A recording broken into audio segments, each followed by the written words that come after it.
Sama kayo sa biyahe ko sa Abra. Ito ang monster truck na gagamitin natin papuntang Caparcan Falls. It will take us 1 hour and 30 minutes to 2 hours from proper Abra to the drop-off point. Pero pag maglalakad kayo, aabot ng 4 hours, sabi ng tour organizer. At dahil first time natin, kailangan natin maging adventurous.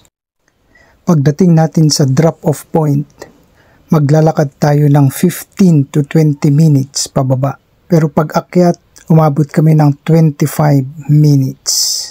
Pero depende po sa pacing ninyo. Ito ang unang makikita natin pagdating natin sa Caparcan Falls. Napakaganda. Kung titignan natin, para siyang ginawa. Pero ito ay natural. Sabi nga nung tour guide, gift from above. Ang tubig ay napakalamig at crystal clear.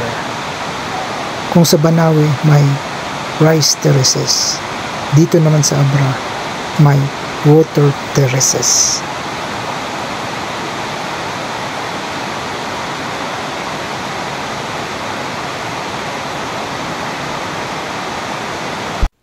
Ito yung isa sa pinakmagandang falls na nakita ko.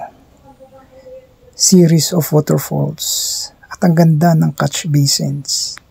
Sabi nga nung tour guide, ito yung isa sa pinaka-dinaray na tourist spot sa Abra ngayon.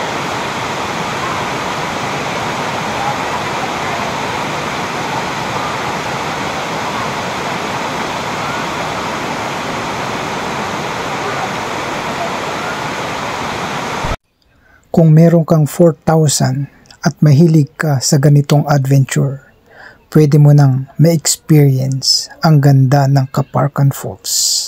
Minsan sa buhay natin, kailangan natin ang ganitong relaxation para ma-energize tayo para sa panibagong pagsubok ng ating buhay.